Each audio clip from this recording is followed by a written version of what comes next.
Afro-American folklore code. I like that, but that's the only thing I like. These tales develop a genre called bullet tales. They aim at any narrative threatening to become official, doctrinaire, grand. These tales also may be known as turnaround stories, turnaround tales, which are differently nuanced from Slip the Joke stories. Elson talked about Slip the Joke. He's slipping the joke, turning it.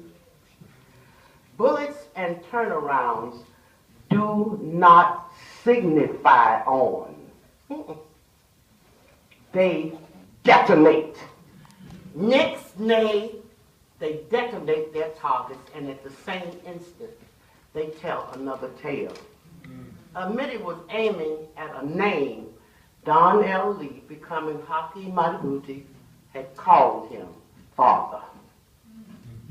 Haki had called him the acknowledged father of the Black Arts Movement of the 1960s.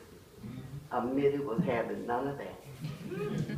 He was not going to be the father of people whose hair was silver before or when his would. Moreover, his no to Haki's honorific was a linguistic refusal of a name groaning under the weight of history.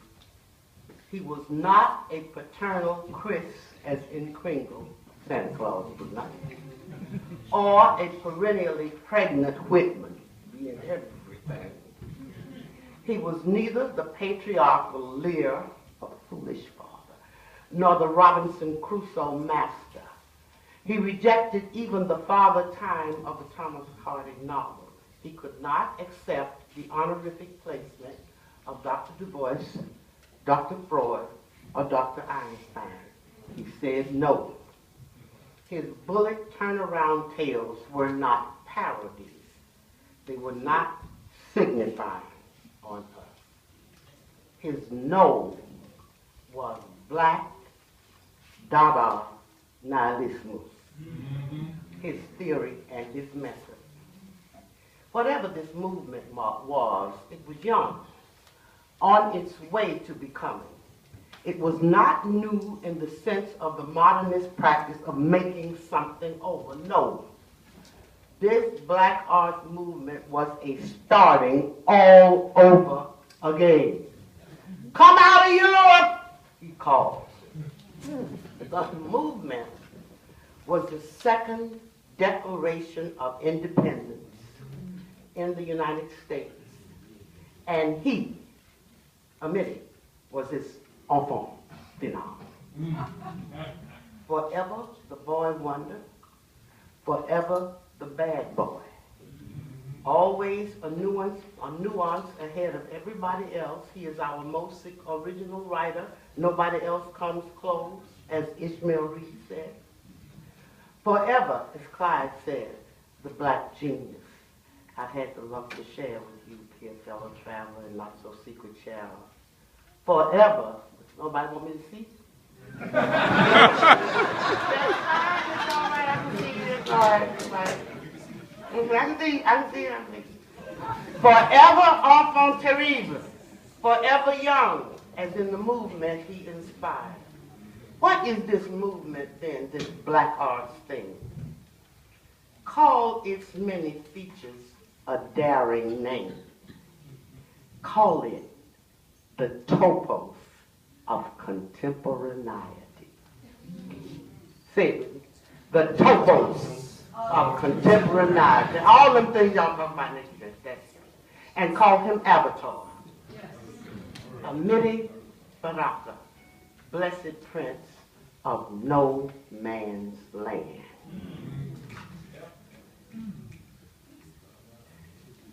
I want to propose, help me now. You got to help me with this. I know this wrong, but I'm trying. Because I want to get it right. I want to propose that Amiri Baraka is an event in language. that event advanced theories of consciousness. Conscious wasn't one, it wasn't double. And that advancement named a polyglossic consciousness. Did I hear that? Something? See what I'm saying? This is a polyglossic consciousness.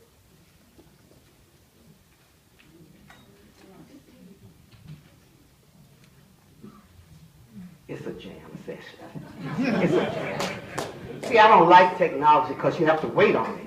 I'm gone. See, I'm trying to get, there it is. That's what.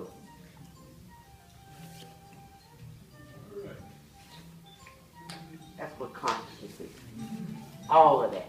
All the poems, all them songs, all that, you know. That jam session for Amiri would be just like we are. A confluence of agreeable, disagreeable, pursuant of a common goal, democracy.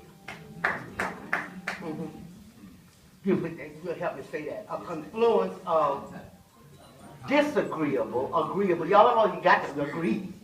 But we all trying to do the same thing, right? All right, so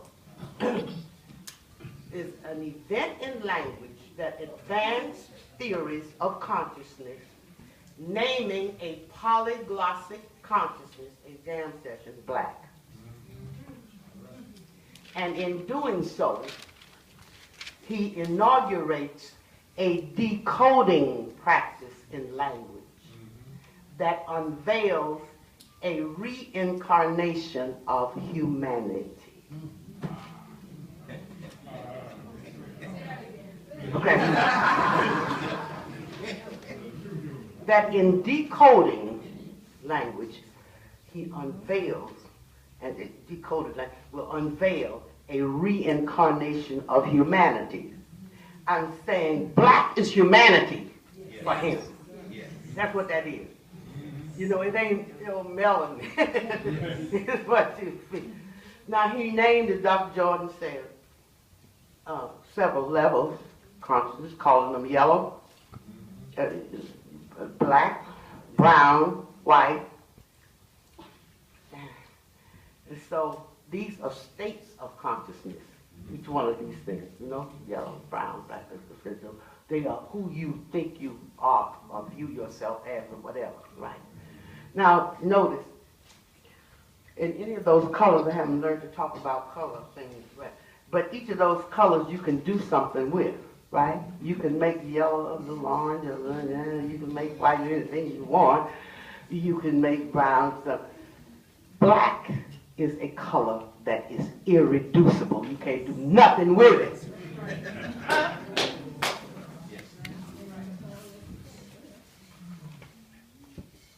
Is an event in language that advances theories of consciousness, naming a polyglossic consciousness black, and in doing so, inaugurates a decoding practice in language that unveils a reincarnation of humanity. The Baraka moment in the history of a language and of a people occurs when the language of music, of ethical suasion, and most of all the language of resistance and self-determination, as embodied in two 20th century emissaries of that language, Martin Luther King Jr.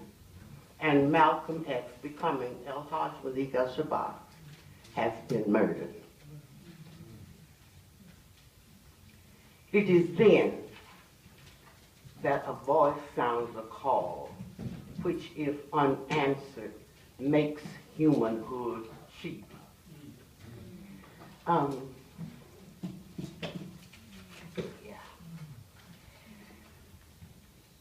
that moment, that language of music, that embodiment of intelligence and persuasion and so on, is the Barakan idea of soul. It's him, it's you. Would you let me have it? I love the Lord. It hurts my heart. Can't find it, can't.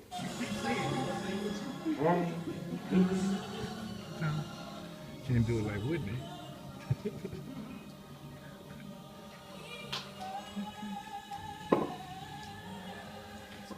That's Whitney Houston.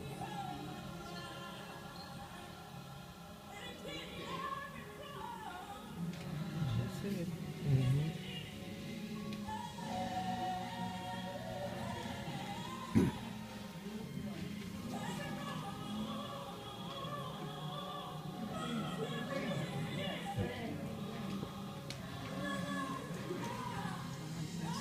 Whitney's showing off now. Yeah. I love this song when she does that. Listen to that.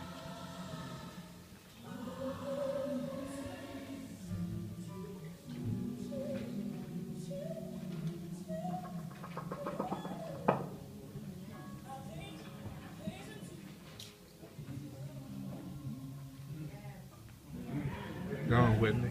Your bad self. That was Dr. King to him. Yeah. That was you to him.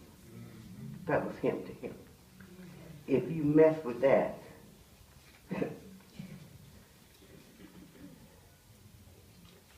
if you mess with that, you have done something to yourself.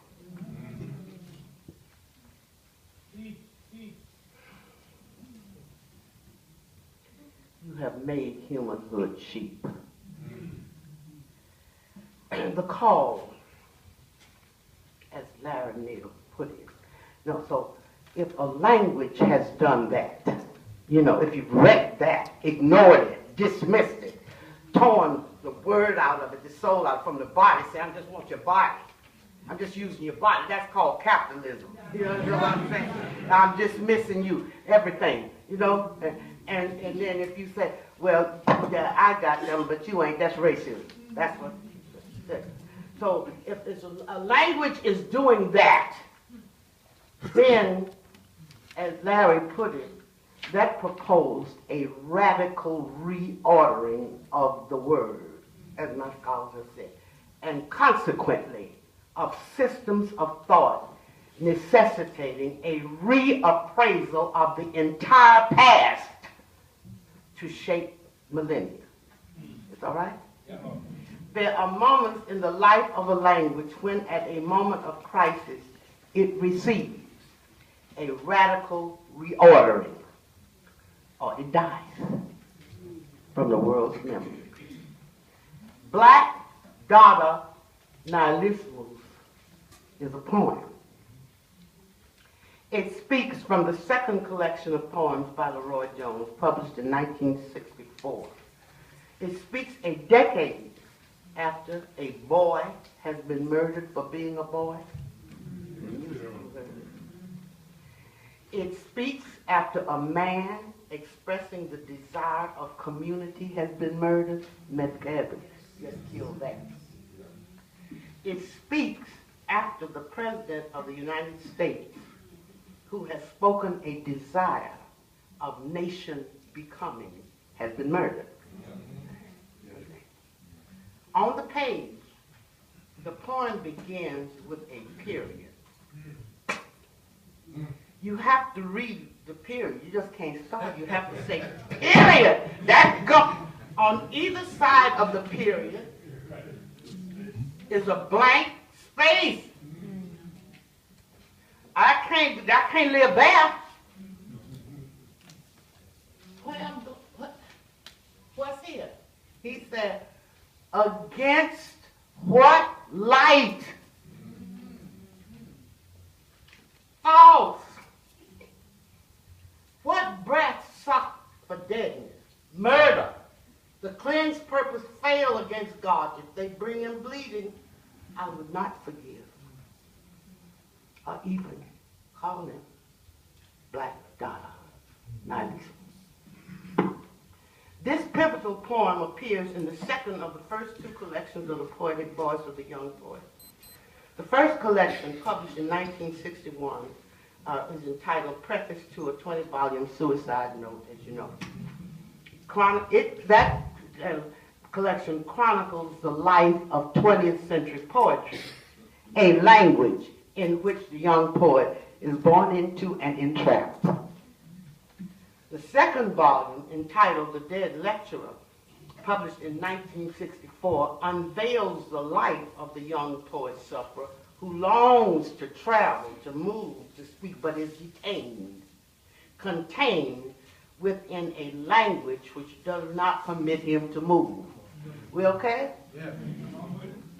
The two volumes marry two genres of a literature in which he lives: biography, the biography of a language, and autobiography of a life.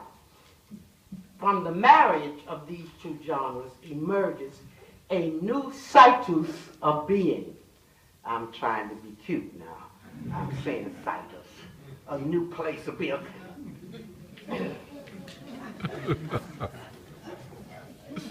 This new place raises anew the timeless questions: who, which, where, what, and why. The really cute people will call this ontology, epistemology.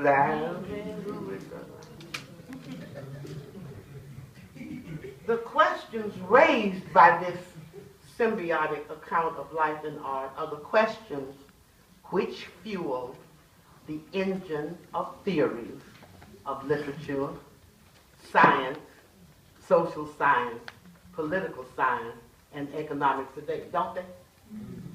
That's what they all do. The young poet particularizes his rite of passage in a poem called An Agony, as now. In the poem, the poet is trapped inside a being who is not himself. He's trapped in a being who is not himself. The agony of his situation is the agony of labor. A birth is in process. He screams, I am inside someone who hates me. I look out from his eyes, smell what foul tunes come into his breath, love his wretched women.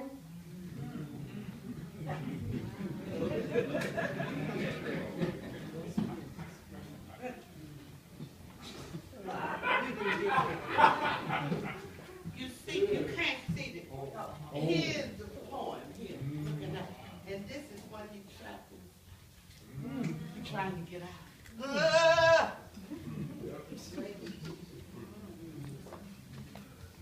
If this poet is born, a new desire, speaking a new language will emerge.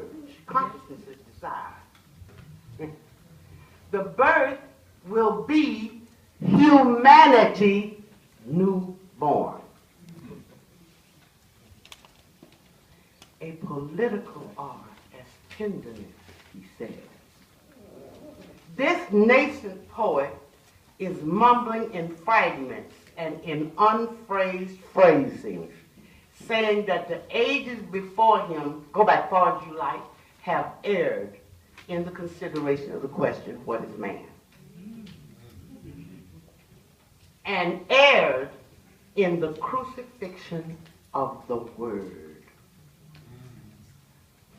But those past considerations will not help him now.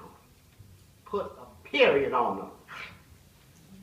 Consciousness has been nuked, nuclearized, fractured, and silenced, which proves but a reference to my disorder, to death.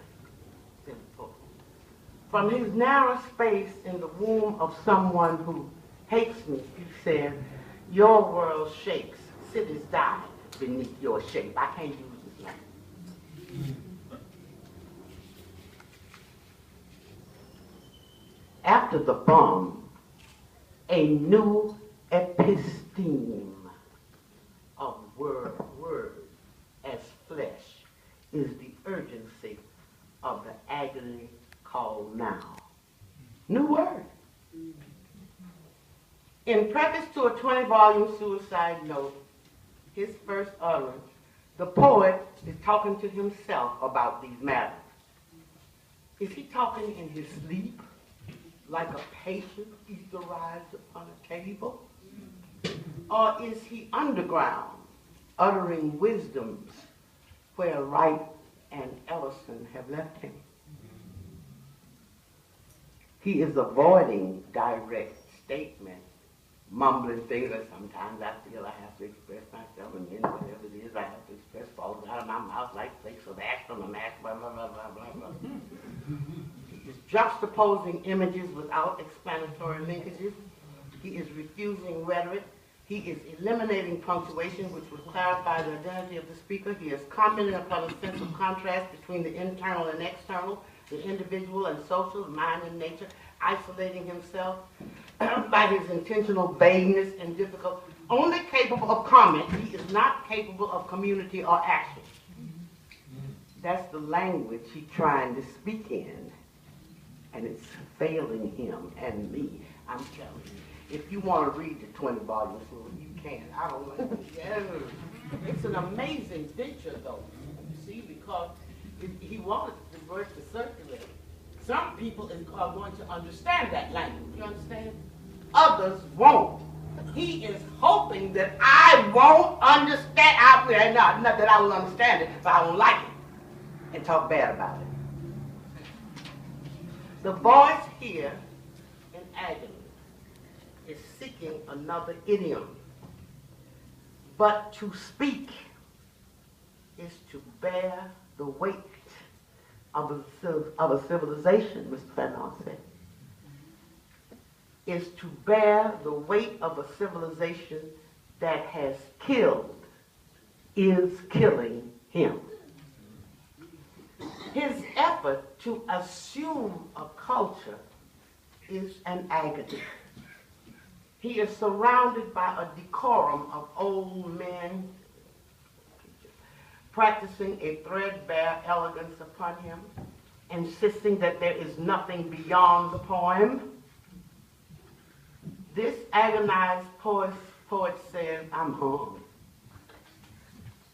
Hung from trees, blown down, a cold music, a cold hand, you grip you your bare soul. Where is the soul's place? What is nature?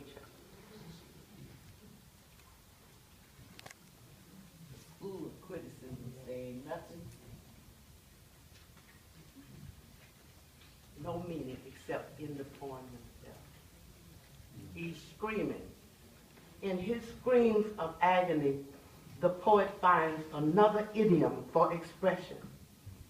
One that stops his urbane, ironic, modernistic comments or the howling of his present situation and language. His screams trigger a new possibility of sound, as you say. A scream. It's a scream. A scream from way down yonder by myself. An enunciation of life in the midst of the devastation of a world where word has been torn from flesh, a people murdered.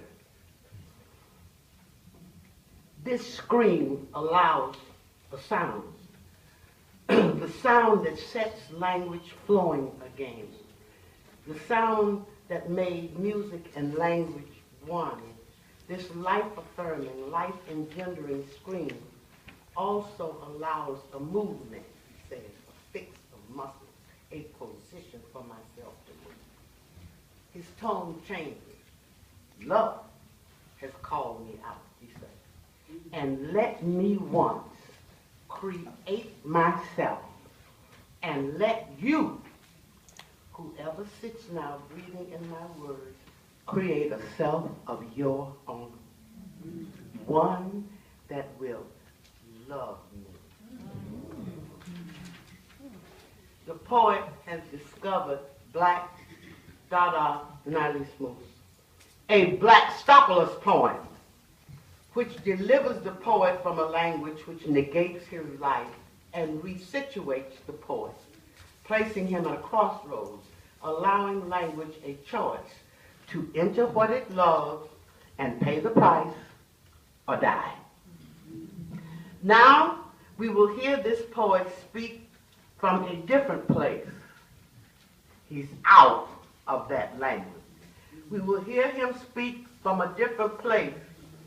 Howard University, his alma mater.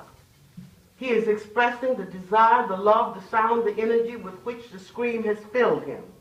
The violence of the scream has enabled his birth from the womb of someone who hates him and replaced him now. On the steps of the Department of Religion at Howard University, he shouts, "We want poems that shoot and kill, setting fire to Whitey's ass. Let the world be a black poem." Lord.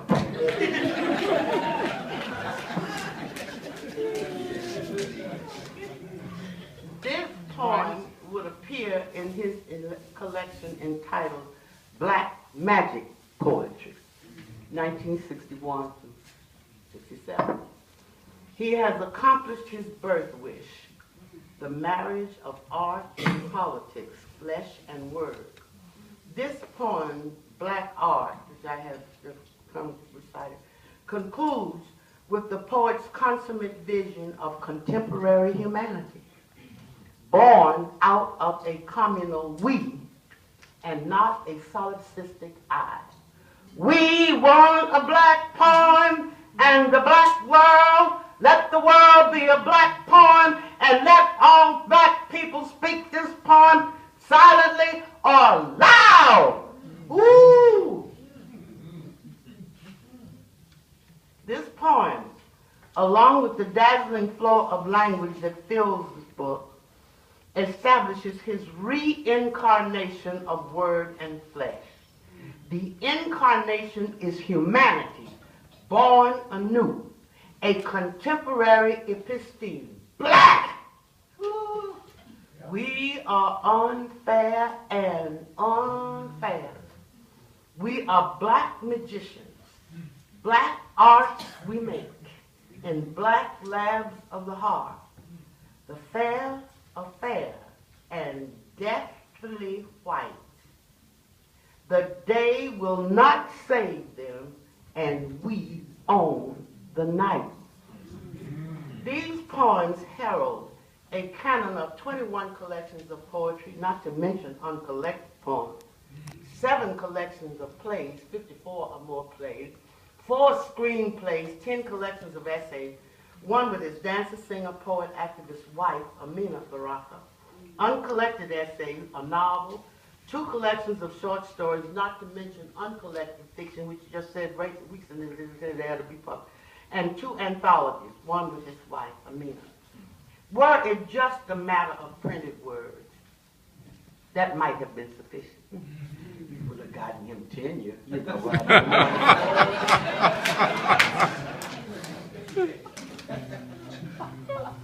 For Amiri and us, it was a matter of whether the destiny of a people could withstand another and future devastating blows. Language had been broken and remained in mortal danger. It fled to its nativity in orality. It found it in the mouth of the young Baraka and his age group. Needing the healing lick of tongues, the hot breath of life, it found it in the streets, in the cafes, in the joints, in the halls, in the churches. Children took it to the schools. Language found its healing in the drum, in every horn. It found it in the singer's voice. It received new life in the palette of painters like Nelson back there. I'm filled with color. Every tint you think of lends to mine. My mind is full of color, the poet shouts. Language receives renaissance in the sculptor's form, in the arc of the dancer's wing, and in the warp and woof of the textile maker. No one can speak the true word alone, says Paulo Freire. The word requires the confluence of an age. And what is reader response theory? What is the carnivalesque? No one, especially the arbiters of language, the English department, the academy, would or could accept that the poet's referent was language, a radical reordering of the world. These arbiters passionately supporting a close reading of the word, arguing that no meaning was possible except enclosed in the poem, could not hear or read the poem saying, "Let me out of here! Give me a cool glass of water before I die." Were these poems read as events of language, thrashing out of a cold, isolationist, exclusive modernism which dissociates word and flesh? Were they read that way? Were they understood as an attack on a dominant racialized and capitalized language which had trapped humanity, the suffering poet, inside a machine language called reality? Too often, these poems were heard and read in the language of that enclosing machine, which made melanin its signifier of value. Everybody running around here talking about, "I'm black," and you ain't black enough. He said, "What y'all talking about? And y'all crazy."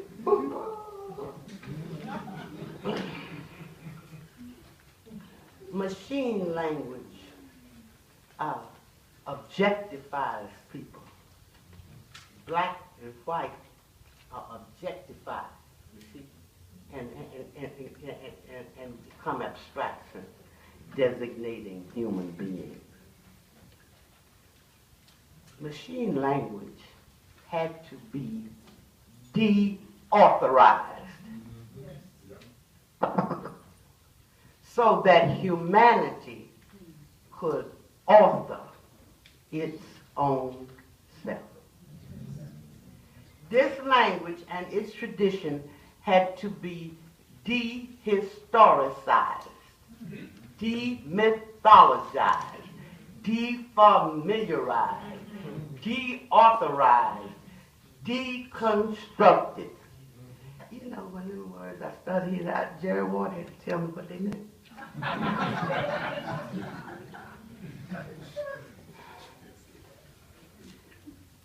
Language had to be dehistoricized, demythologized, defamiliarized, deauthorized, deconstructed. Kick Whitey's ass up against the wall, motherfucker. This is a sticker. Woo!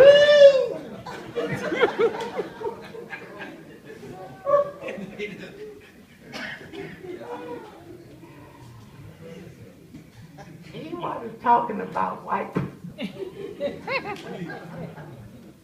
was talking about the language. Y'all didn't believe that.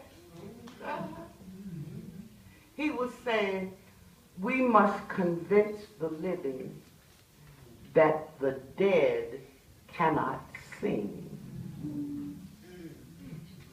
Reality had to be re-identified. This re-identification, constituting the deconstructive processes of any contemporary moment, as yet does not bear the name of its author. The name of the enfant phenom who initiated these reconceptions is not heard among the names of the contemporary constructors of thought.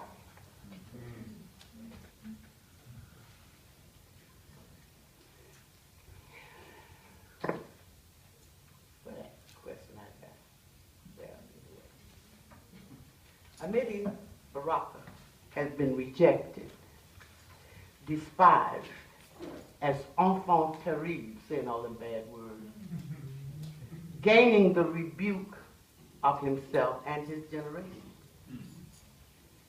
The conventional wisdom say, y'all better stop that mess, fooling with them crazy white folks. Y'all better get y'all's education. You know it was. That's what people thought here. All of us is tripping around here. The asteroid upon the universe of thought. I like that. The asteroid upon the universe of thought, hurled by Amiri Baraka, revealed outliers who did understand the poet's antic disposition. We was the outliers. People didn't know what I was going to say. Get out of here. These outliers are the creators of what is understood as contemporary poetry, contemporary fiction, contemporary music, contemporary art, contemporary thought. Ain't they? That's what they are. Y'all, that's what y'all call the song and all that. They are the black arts generation. Happily, millennial criticism begins to understand Baraka as an event in language. Volume 37, Summer Autumn 2013 of African American Review includes academic scholarly views who reposition earlier outlying critics writing in the early 70s, such as Professor Ted Hudson, Stephen Henderson, Clive Taylor, Hakeem Matabuchi, Shirley Williams of Howard University, and Kimberly Benson of Indiana. From these scholars, millennial readers layer their insights that ask questions such as the question of the stunning poet and storyteller Henry Dumas. Henry Dumas asked the question, who is following who? Or they consider the direction of the radiant Ishmael Reed, who, when asked, how has William Burroughs influenced your work? Reed answered, the question is wrong. Turn it around and ask how my work has influenced William Burroughs. Yet even as thoroughly intelligent a discourse as Roderick A. Ferguson's of The Reorder of Things, the university and its pedagogies of minority difference. Thank you, Dawn, for bringing that to my attention. Where is she? Kristen. Even in that brilliance, has failed to glimpse Amiri as Miss Hazel's man in Tony K. Bambaro's My Man Bobain. You ever read that story, y'all? That blind man, all buried up there, beautiful man, she takes it. That's Amiri. He said it's grassroots. Well, what does grassroots mean? Humanity. He is the thing that has to be taken. He is the thing that allows me to speak now, is what she's saying in that book. Just as in that story, just as no reading until now has revealed milkman and guitar. Correct me on this, I may be wrong on this. No reading until now has revealed milkman and guitar in Martha's Song of Solomon as the restored union of word and flesh incarnate as Baraka, hurling through space to suffer either the doom of double consciousness, homelessness, or dismissed as magic realism, or to be recognized as the consciousness of human beingness. Y'all want me to say that again? I say that. Woo! I said no reading until now has revealed milkman and guitar in Toni Morrison's Song of Solomon as the restored union of word and flesh incarnate Baraka, hurling through space to suffer either the doom of double consciousness, homelessness, or dismissed as magic realism. What is that? Or to be recognized as the consciousness, the fully restored consciousness of human beingness. That's why I want y'all to listen so you can correct me. It's important that we get this right. But this is my thinking so far. I don't think nobody has said that, right? No. No. Amiri. No, this is going to end. Amiri. Baraka. Amiri. Baraka. Amiri. Baraka.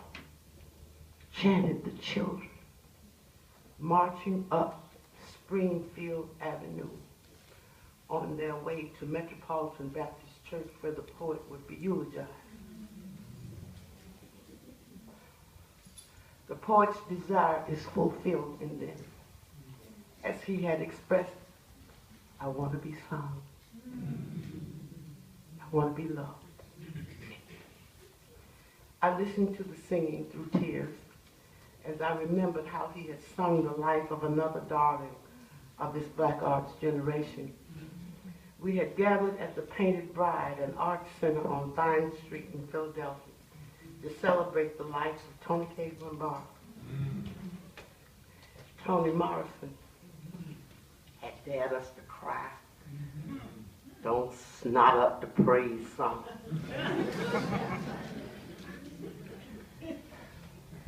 Amiri, paying absolutely not the slightest attention to her, was popping on us as usual until when he stepped to the podium, the antique mask dropped.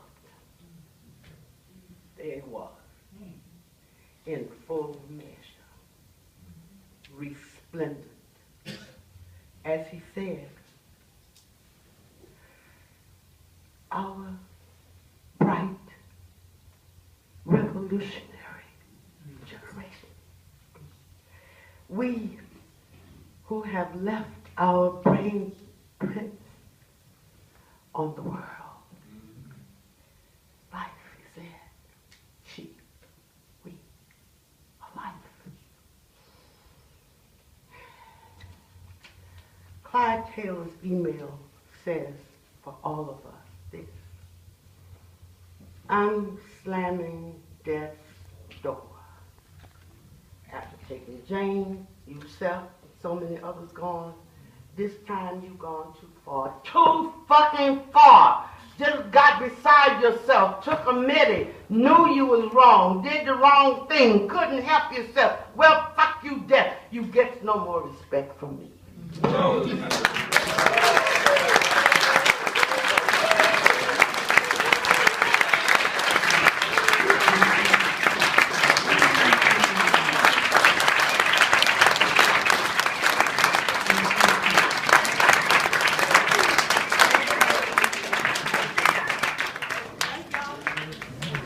Give me a cold glass of water.